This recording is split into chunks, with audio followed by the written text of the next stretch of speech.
You're watching True Crime Coverage with Angela Renee.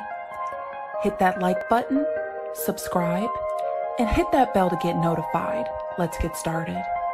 Hey guys, it's me, Angela Renee, and today I'm going to discuss the hipster grifter, Carrie Farrell.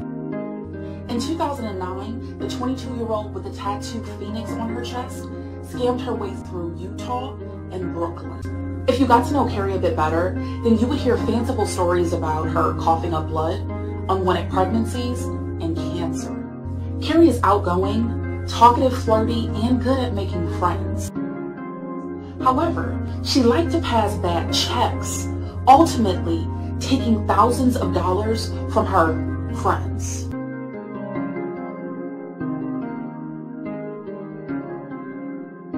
She used her feminine wiles to get what she wanted out of people.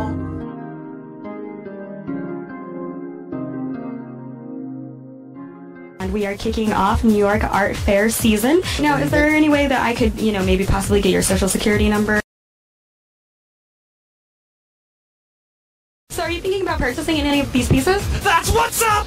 Super fabulous, amazing. Met de moes proberen natuurlijk. So for a piece like this, what would you say this goes for? I mean, yes, the piece you see behind us goes for 17,000 US. 17,000. Yes. I mean, is there any way that we could make a trade? I mean, I have a pack of cigarettes. Is that? So if I wanted to purchase one of these pieces and I was having a problem with my bank account, do you think that you might let me write you a check and cash it for me? Carrie's story first came out to the public when she scammed her way into a job working for Vice. Her job at Vice only lasted for 1 week until one of her coworkers Googled her and then found out that she was wanted back in Utah for fraud, theft, and $60,000 in bad checks. So guys, Vice decided to do a story about the entire situation. The story was titled, "We Hired a Grifter."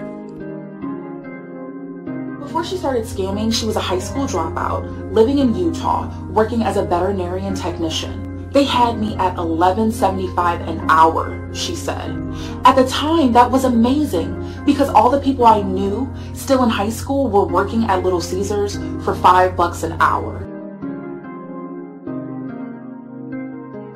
So guys, eventually, $11.75 an hour was not enough for Carrie. So what Carrie started doing is Carrie started forging checks. Other scams like taking advantage of the amount of time it takes for a check to clear were played on banks. Several thousands of dollars were stolen. On June 6th of 2008, Calvin Celine went to a Western Union counter to pick up an $8,300.72 money order from Carrie, according to court documents. Now, supposedly, the Western Union had received a fax from another Western Union official stating that the money order will be sent and picked up by Calvin. Now, a fraud investigator for Western Union told the police that the letter was fake.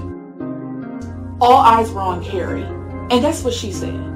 She said it was too much. That's what she said. She said it was too much.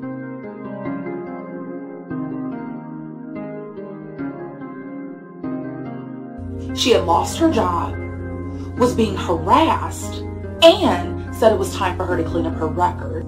She said that she had been talking to the Salt Lake City police and she would turn herself in. But instead of going to the New York police, she hopped on a bus and she went to Philadelphia.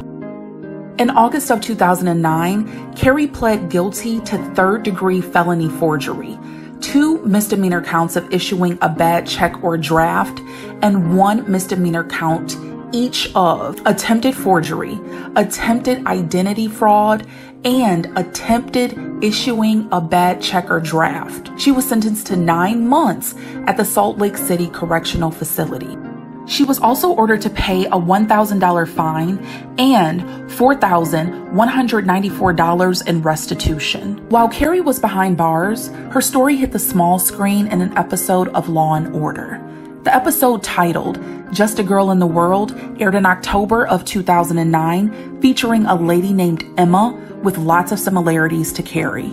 Emma worked at a music magazine called Jam, and in real life, Carrie worked at Vice.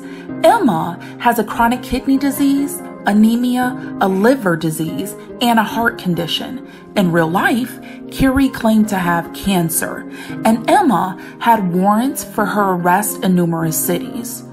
And we already know Carrie's story. You might be wondering, is Carrie still scamming? Well, according to Refinery 29's senior feature writer, Connie Wang, she was. In 2018, Carrie Farrell, now Carrie Ensor, tried to get New York Fashion Week invites by pretending she was a Refinery 29 fashion editor.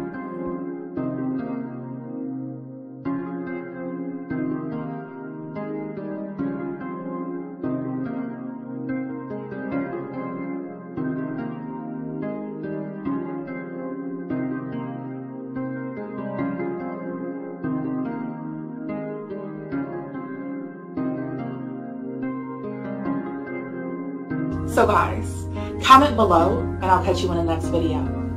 Bye.